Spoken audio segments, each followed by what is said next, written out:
Flash Info, très chers compatriotes, merci de liker et de partager en attendant 1 heure ou 2 heures pour notre émission habituelle ce soir. L'Union européenne vient de convoquer l'ambassade ou l'ambassadeur du Rwanda établi à l'Union européenne pour faire part des préoccupations de l'Union européenne de la situation à l'est de la RDC. Bon, vous savez que l'Union européenne joue à un double jeu, mais avec la pression qui lui exerce la Belgique en ce moment, la Belgique qui avait promis qu'il va rallier d'autres pays pour faire pression afin d'obtenir la suppression tout simplement de l'accord sur les minéraux qui a été signé entre l'Union européenne et le Rwanda. L'Union européenne, plutôt la Belgique, qui réussit apparemment sa mission parce que plusieurs pays font pression sur le Rwanda et sur l'Union européenne directement en Europe là-bas pour obtenir la suppression ou l'annulation de l'accord entre l'Union européenne et le Rwanda. Je vais vous donner les détails de la rencontre entre ambassadeurs du Rwanda à l'Union européenne et la Commission de l'Union européenne dans l'émission. Vous voyez, détails Makamundenge et Salami. Pendant ces temps, toujours au niveau international, ces sanctions qui ont été imposées au Rwanda, en tout cas, n'est pas bien digéré. Le ministre des Affaires étrangères du Rwanda, je vous avais promis hier qu'ils allaient réagir. Déjà hier, dans la soirée même, Yolande Makolo, porte-parole du gouvernement, avait réagi. Voilà, elle a craché carrément sur les États-Unis. Ouais, on n'a rien à foutre de ces sanctions. Nous sommes plus il y a 50 ans en arrière, nous sommes en 2025. Vous n'allez intimider personne avec vos sanctions. Les Rwandais ne vivent pas de vos sanctions ou vos sanctions, si elles étaient une solution à ces problèmes-là seraient déjà résolus, blablabla. Elle a carrément insulté en fait.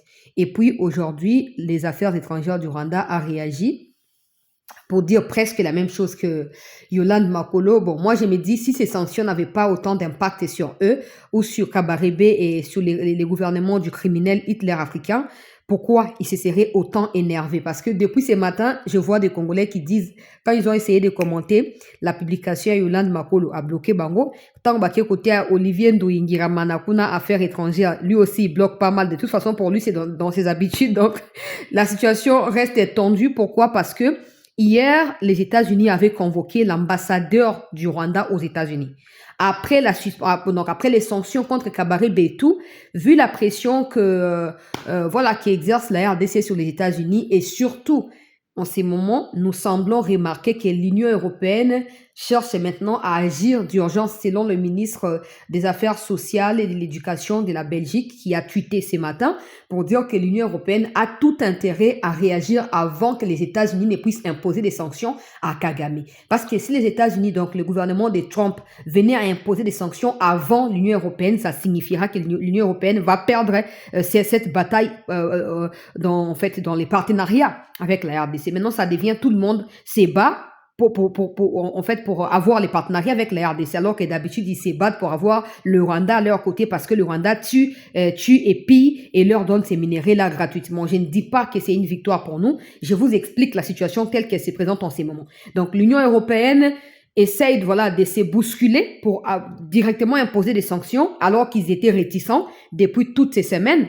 Pourquoi? Parce que les États-Unis, hier, après les sanctions sur Kabarebe, avaient convoqué l'ambassadeur du Rwanda basé aux États-Unis. Ça n'a rien à voir avec les Nations Unies, hein. Encore moins les conseils de sécurité. Ça, c'est État entre États. Donc, État contre État ou entre les États. Alors, quand ils ont convoqué l'ambassadeur du Rwanda aux États-Unis, ils lui ont dit que le Rwanda doit tout faire pour retourner en Angola. Notez bien, je tiens à préciser, Nakoya n'a pas de détails dans l'émission pour vous comprendre en long et à large.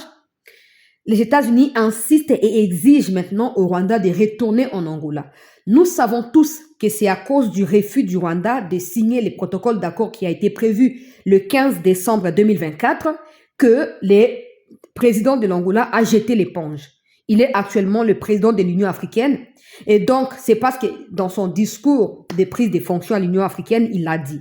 Si le 14 décembre 2024, le 15 décembre 2024, si Kagame était venu, on ne serait pas où nous sommes aujourd'hui. Alors, sachant que dans l'histoire des corridors de Lobito, sachant que dans les partenariats, désormais, l'Angola joue un rôle important, comme un peu des Mobutu à l'époque, au profit des Occidentaux, pas au profit des pays africains, pour eux, le fait que Kagame ait refusé d'aller signer cet accord-là alors qu'ils avaient déployé tous les moyens par rapport à cela, ça signifie pour eux clairement que c'est un sabotage, que c'est un refus, que c'est un manque de respect à l'égard parce qu'ils se considèrent comme des maîtres absolus à Kagame. Donc, Où est-ce que nous allons en venir? Je ne sais pas encore, je ne peux pas spéculer, mais une chose est sûre, Kagame continuera à refuser de retourner en Angola.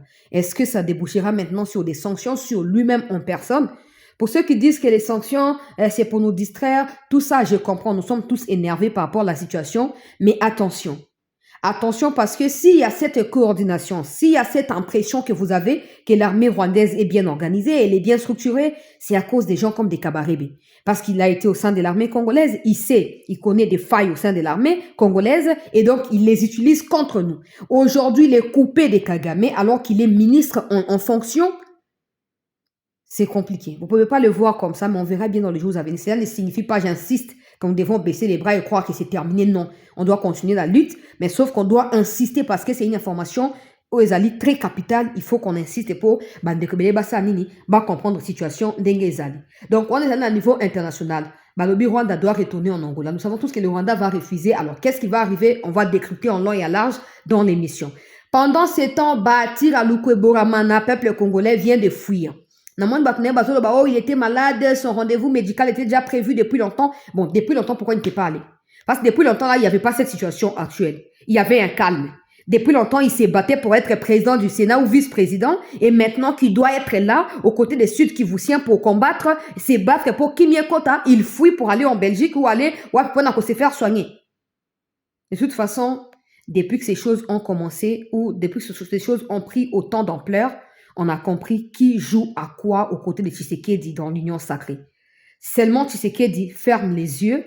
Je ne sais pas, des chantages ou des menaces peut-être qu'ils lui font, on ne sait pas.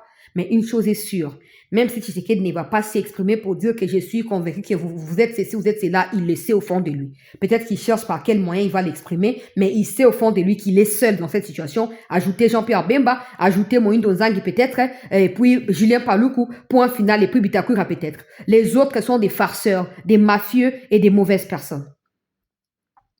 Donc, Bati a fui.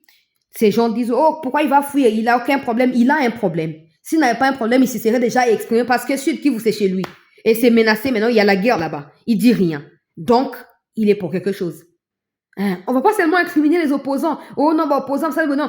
Martin Fayulu même a pris parole et a été radical face à l'Occident, à la responsabilité de l'Occident et du Rwanda dans cette situation et de l'Ouganda. Martin Fayulu qui était un opposant, c'est Fayulu à pouvoir à Tshisekedi, bon, politiquement parlant.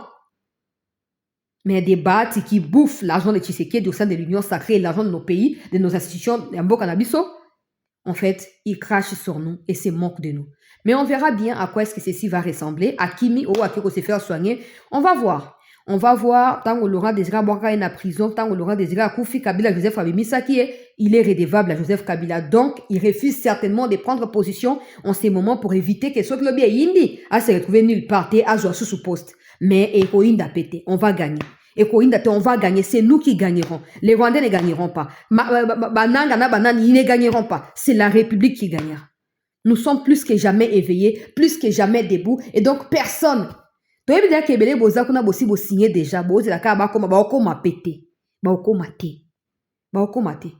restez en attente, très chers compatriotes. Nous nous retrouvons dans 1h30 ou 2h pour l'émission habituelle. Merci.